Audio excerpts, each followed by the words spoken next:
Hello guys, good morning to all of you. Welcome to Inspire classes. Today I will discuss part 4 of syntax. Okay, part syntax के हम लोग part 4 में हम लोग आज discuss करेंगे इसको.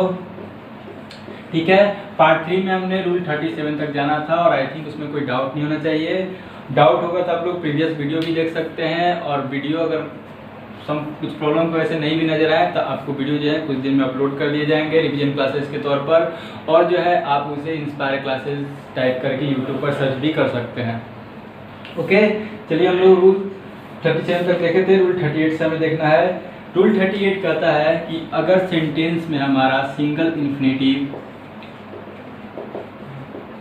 ओके या फिर गेरेंट या फिर जो आपका क्लाउज हो, क्लाउज को हम लोग उपवाक्य कहते हैं. ओके, गेरेंट जो होता है आपका वर्ब 1 प्लस ing यानी V4, और इन्फिनेटिव जो होता है 2 प्लस वर्ब 1. ओके, तो ये तीनों कंडीशन अगर सिंगल हो, सेंटेंस के सब्जेक्ट के रूप में हो, तो इसके साथ हम लोग सिंगुलर वर्ब का यूज करेंगे. For example, to swim is a good exercise. Okay, swimming is a exercise where she goes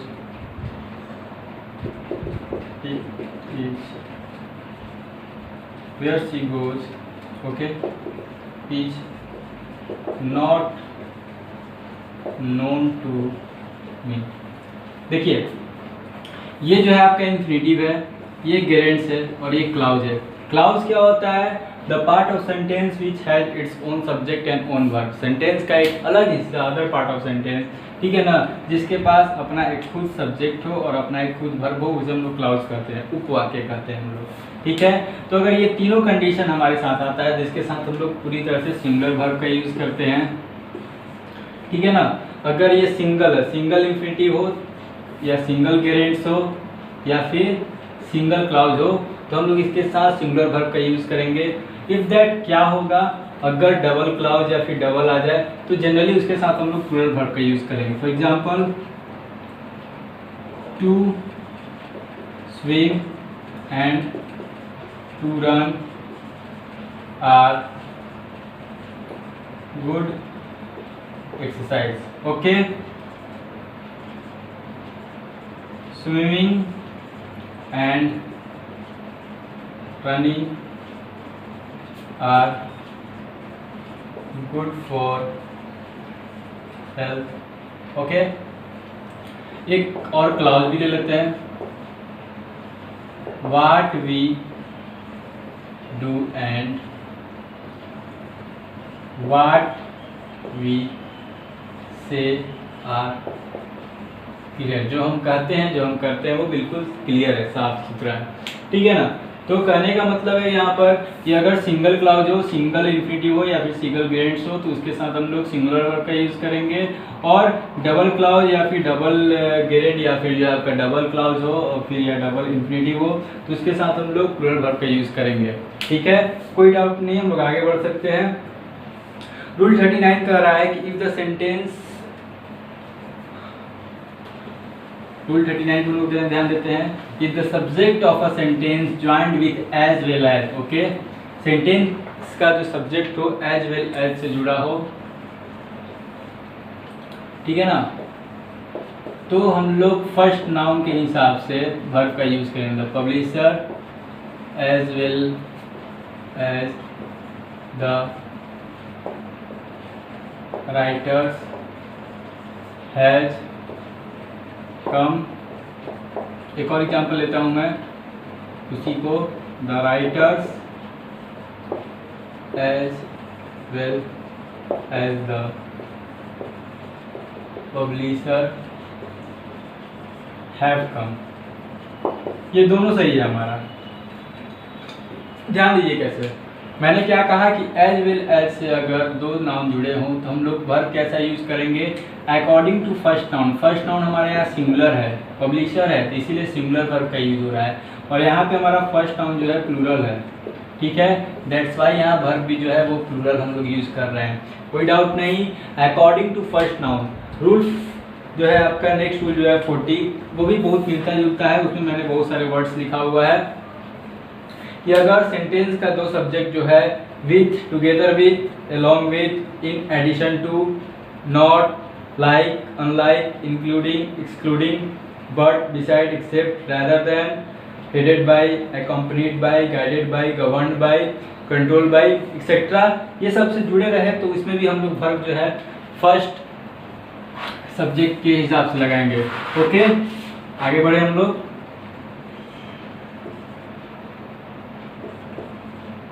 The criminal along with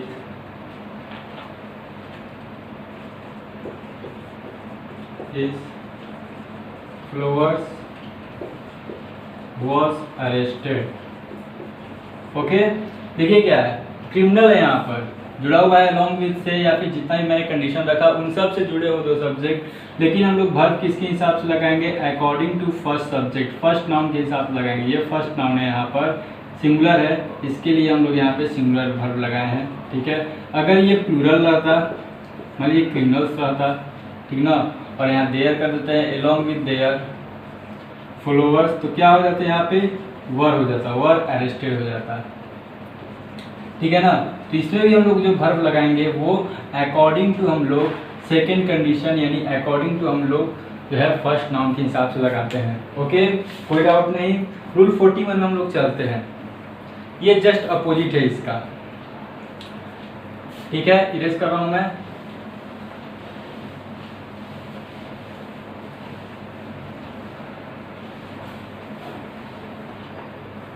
देखिए रूल 41 क्या कर रहा है कि अगर सेंटेंस का दो सब्जेक्ट इधर और, neither nor, not only but also say जुड़ा रहता है तो उसमें हम लोग वर्ब कैसा यूज करते हैं, according to second noun. Neither they nor I was guilty.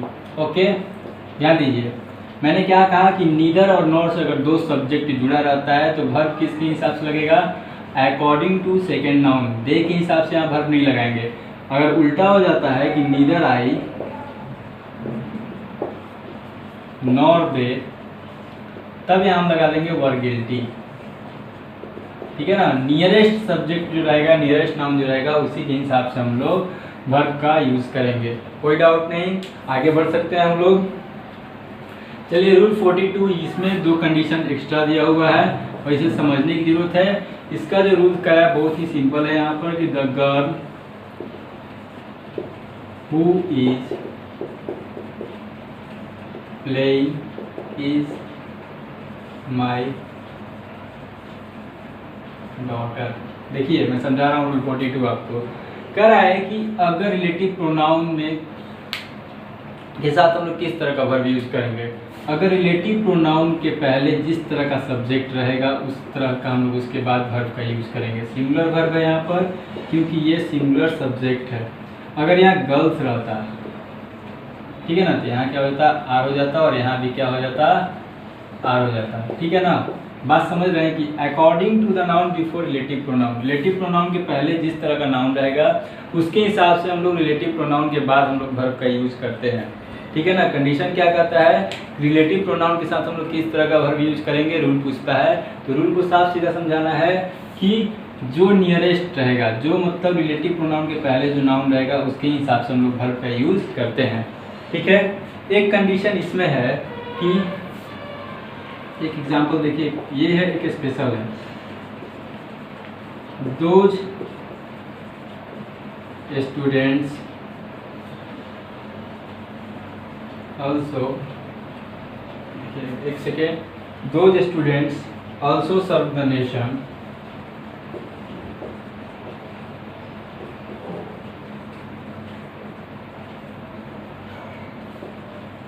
who work for the welfare of the poor, ठीक है। आगे बढ़े हम लोग। तो यहाँ कंडीशन क्या कह रहा है कि इस रिलेटिव प्रोनाउन की कंडीशन को हम लोग देखते हैं। इसमें भी हमारा वही कंडीशन है अकॉर्डिंग टू फर्स्ट नाउन, यानी कंडीशन सबसे पहले देखिए क्या है कि रिलेटिव प्रोनाउन के पहले एक नाउन रहना चाहिए या प्रोनाउन, ठीक है, उस नाउन के पहले अल्सो आ जाए, ठीक है, और उसके पहले जिस तरह का सेंटेंस का सब्जेक्ट होगा उसके हिसाब से हम लोग वर्ब लगाएं। यहाँ देखिए सिंगुलर है, हम लोग यहाँ वर्क्स लगाते हैं, बट ये गलत होता है। हम लोग क्या करेंगे according to first noun, first noun यहाँ पे हमारा प्लूरल है तो वर्ब भी कैसा लगाए, हम लोग प्लूरल वर्ब का यूज़ किए हैं, कोई डाउट नहीं, कोई दिक्कत नहीं। हम लोग देखते हैं कि अगर कंडीशन आ जाए कि रिलेटिव प्रोनाउन के पहले कोई नाउन हो और नाउन के पहले अल्सो हो और अल्सो के पहले जो नाउन होगा उसके हिसाब से हम लोग वर्ब लगाते हैं। रिलेटिव प्रोनाउन के पहले एक नाउन हो, नाउन के पहले अल्सो हो और अल्सो के पहले जो आपका नाउन आएगा उसके हिसाब से, या फिर प्रोनाउन भी आता है उसी के हिसाब से हम लोग वर्ब का यूज यहाँ करेंगे, ठीक है। कंडीशन देख करते हैं, यहाँ पे तो दोनों चीज़ सेम हो गया, जैसा रहेगा पहले वैसा यूज करेंगे according to first noun. But जो सेकेंड एक में एक और आता है उसका केस थोड़ा काफ़ी डिफरेंट है, इसको हम लोग देखते हैं।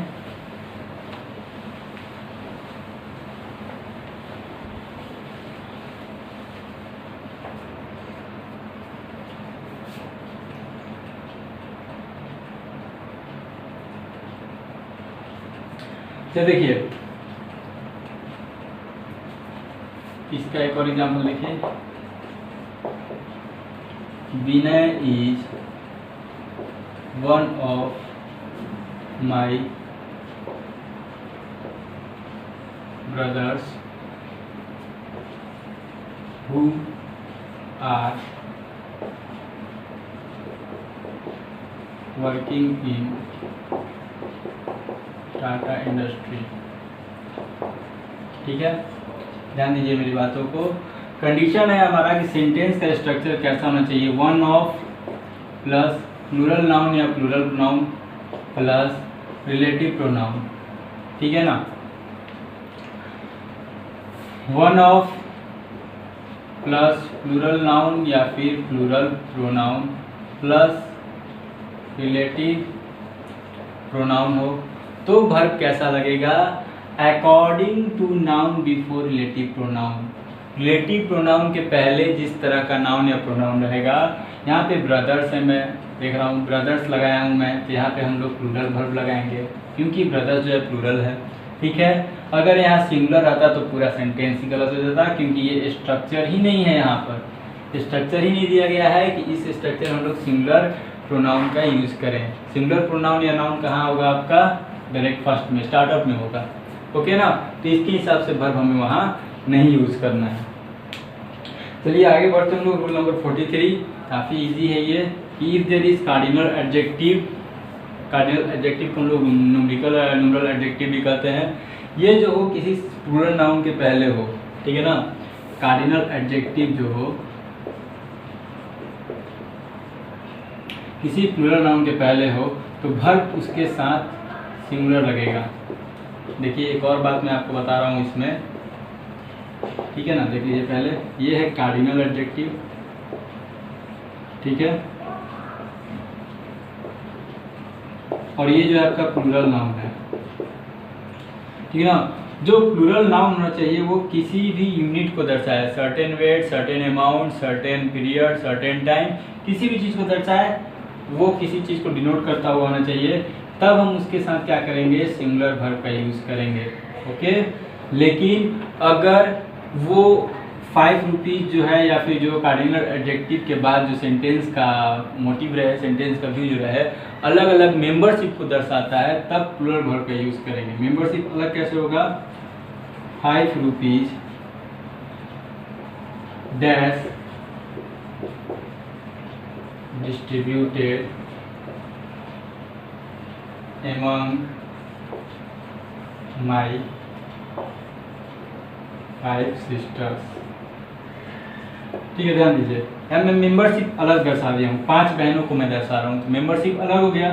तो हम क्या करेंगे, अगर ऐसा कंडीशन आता है तो हम क्या करेंगे, उसमें प्लूरल वर्ब का यूज़ करेंगे। बट जनरली अगर उस तरह का कंडीशन है कार्डिनल एडजेक्टिव तो हमें सिंगुलर वर्ब का यूज़ करना है। बट मेंबरशिप यानी मेंबर्स को अलग अलग दर्शाया जाए तो जो है हम लोग प्लूरल वर्ब का यूज करेंगे। ध्यान से देख लीजिए इसको एक बार आप लोग। ओके ना। फॉर एग्जाम्पल एक और मैं आप लोग के सामने एग्जाम्पल रखता हूँ, ठीक है। एक और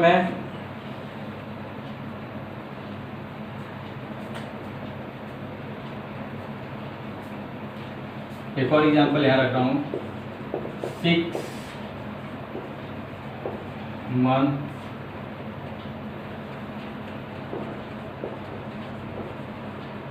ठीक है, या फिर इसी के हिसाब से लेता हूँ, मैं आपको दिखा रहा हूँ।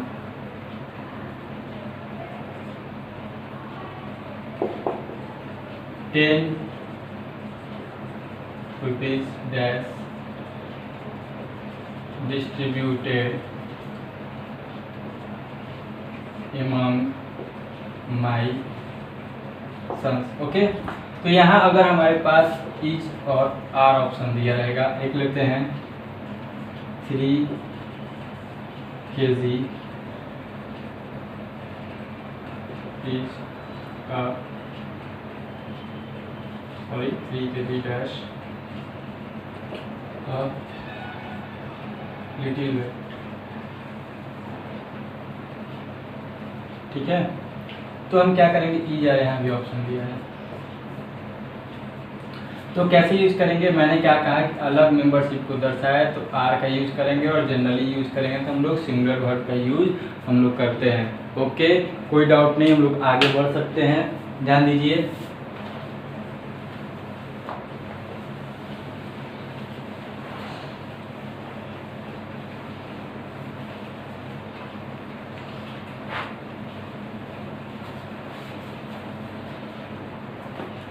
चलिए आगे देखते हैं हम लोग इस चीज़ को, ठीक है। अब देखिए रूल 44, इस चीज़ को ध्यान दीजिए, ये भी एक बहुत ही इंटरेस्टिंग रूल है। If there is arithmetics in a sentence, arithmetics करने का मतलब किसी भी तरह का जोड़ घटाव हो, तो हम लोग उसमें प्लूरल वर्ब और सिंगुलर वर्ब का यूज़ करते हैं, बट हमें सिंगुलर वर्ब यूज़ करना ज़्यादा बेटर होता है, ठीक है ना। प्लूरल वर्ब कहीं कहीं गलत भी हो सकते हैं। For example 2 and 2-4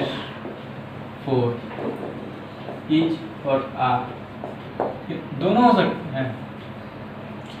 2 and 2 R4 भी हो सकते हैं, एंड 2 and 2 इज 4 भी हो सकते हैं। ये मैं अगर आर भरता हूँ तभी सही है, और इज भरता हूँ तभी सही है, बट सुटेबल जो ज़्यादा होता है, प्रचलित क्या है, पॉपुलर क्या है, इज भरेंगे, सिंगुलर वर्ब का यूज़ करेंगे। अर्थमेटिक का कंडीशन आएगा तो सिंगुलर वर्ब का हम लोग यूज़ करेंगे। ओके, चलिए देखिए रूल 45, रूल 44 में कोई डाउट नहीं, दोनों वर्ब का यूज कर सकते हैं, बट अगर आपको यूज करना ही है तो सिंगुलर वर्ब का यूज कीजिए, सबसे बेटर रहेगा। ओके, चलिए आगे बढ़ते हैं। रूल 45 में कंडीशन है हमारा कि an प्लस, ठीक है, an plus singular collective noun, singular collective noun plus of plus plural noun, ठीक है ना। तो इसके साथ हम लोग वर्ब कैसे यूज करेंगे। फॉर एग्जांपल पहले कंडीशन उतार लेते हैं हम लोग, ए सिंगुलर कलेक्टिव नाउन हम लोग मान लेते हैं हर्ड ऑफ ऑक्सन, ठीक है, ये तो हो गया हमारा। तो वर्ब कैसे लगाएंगे, ठीक है,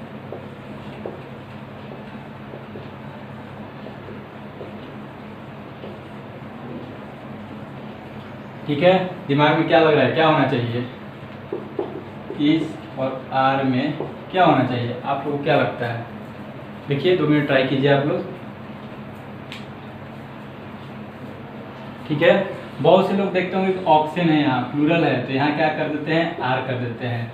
बिल्कुल गलत, हमें इस पर ध्यान देना है, क्योंकि मैं पहले ही यहाँ बोल रहा हूँ सिंगुलर कलेक्टिव नाउन, हमारा मेन सब्जेक्ट ये है, ए हर्ड ऑफ ऑक्सन, तो हमें ये सिंगुलर वर्ब का यूज़ करेंगे, हम लोग इज का यूज़ करेंगे, ठीक है ना। कि अगर इस तरह का कलेक्टिव नाउन कंडीशन इस तरह का हो तो हम लोग उसके साथ क्या करेंगे, सिंगुलर वर्ब का यूज़ करेंगे।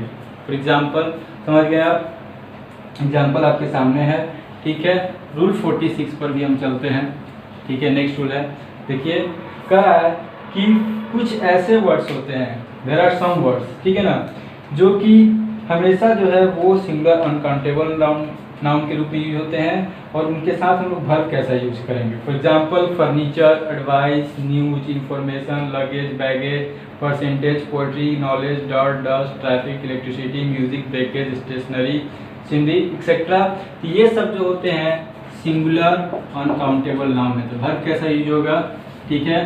फॉर एग्जांपल हम बात करते हैं द न्यूज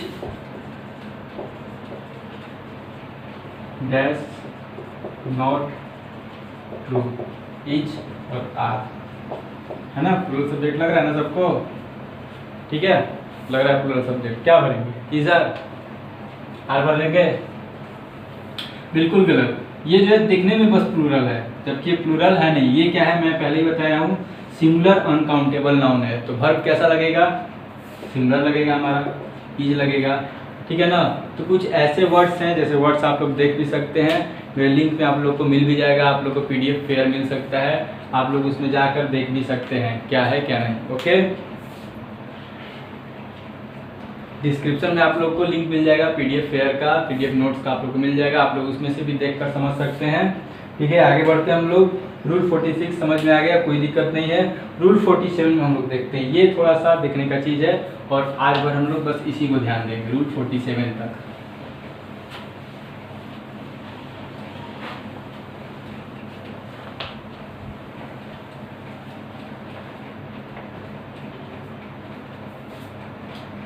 तो देखिए कुछ ऐसे एस इंडिंग साउंड होते हैं, ठीक है ना, एस इंडिंग नाउन्स कुछ ऐसे होते हैं जो दिखने में प्लूरल रखते हैं, ठीक है ना। एस इंडिंग नाउन्स कुछ ऐसे होते हैं जो दिखने में प्लूरल रखते हैं, बट वो होते सिंगुलर हैं। जैसे बहुत सारे नाम हो गए, जैसे बीमारियों का नाम हो गया मम्स, ठीक है। उसके बाद आपका खेलों का नाम हो गया बॉल्स, डार्ट्स, डॉट्स, ठीक है। आफ्टर दैट देश के नाम हो गए United states, United Nations, Philippines, Indies, West Indies.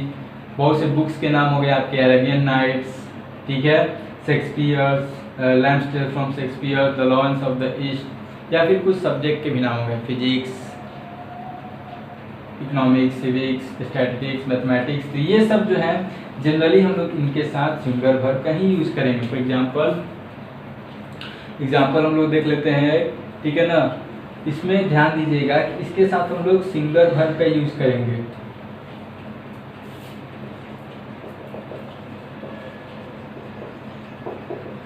is a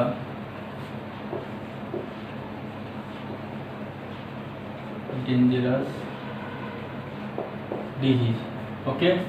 तो क्या है, ये देखने में प्लूरल लग रहा है क्योंकि यहाँ पर एस है, तो भैया मैंने बताया कि ये एस सिर्फ दिखने का लगेगा। मैंने क्या बोला कि देखने में प्लूरल लगेंगे, बट वर्ब हम लोग इसके साथ यूज करेंगे सिंगुलर, क्योंकि ये खुद जो है ये सिंगुलर है, ठीक है ना, कोई दिक्कत नहीं। Physics is a important subject of science, important branch of science, ठीक है। तो बहुत सारी चीज़ है, ठीक है। चलिए आगे बढ़े, हम लोग देखते हैं। एक चीज़ मैं आपको बता देता हूँ कि जो सब्जेक्ट का नाम होता है उसके पहले अगर पोसेसिव एडजेक्टिव या फिर द का यूज हो जाए तो उसके साथ हम लोग प्लूरल वर्ब का यूज करते हैं। जैसे अगर हमारा बताना है mathematics is a difficult subject, okay, लेकिन अब करा दें his mathematics are not good, okay ना। देखिए यहाँ पे क्या है, ये जो है आपका पोसेसिव एडजेक्टिव है, ठीक है। ये तो आपका सब्जेक्ट नेम हो गया जो कि सिंगुलर है, बट हिज एडजेक्टिव लगने को से प्लूरल हम लोग मान रहे हैं, और दैट्स वाई हम लोग इसके साथ प्लूरल वर्ब का भी यूज कर रहे हैं। कोई दिक्कत नहीं, आगे बढ़े हम लोग। कोई दिक्कत अगर होगा तो बहुत बता सकते हैं आप लोग, कोई दिक्कत नहीं है इसमें, समझने लायक, ठीक है ना, बहुत आसान है। बस जनरल सी बात ध्यान देना है, ये अगर सब चीज़ ऐसे वर्ड्स आते हैं, मैंने बताया सब्जेक्ट नेम, कंट्रीज नेम, बहुत से ऐसे हैं, डिजीज नेम है, या फिर आपके स्पोर्ट्स नेम है, गेम्स नेम है, उसके साथ हम लोग क्या करेंगे, सिंगुलर वर्ब का ही यूज़ करते हैं। बट अगर सब्जेक्ट के नेम में से पोसेसिव एडजेक्टिव और द का यूज हो जाता है तो उसके साथ हम लोग क्या करेंगे, प्लूरल वर्ब का यूज़ करेंगे, ओके। रूल 47 तक आपका हो गया, कोई डाउट नहीं। आज तक हम लोग इसे इतना ही छोड़ते हैं। Thank you. अगर वीडियो अच्छा लगा हो तो लाइक और सब्सक्राइब करना ना भूलें। Thank you, that's all.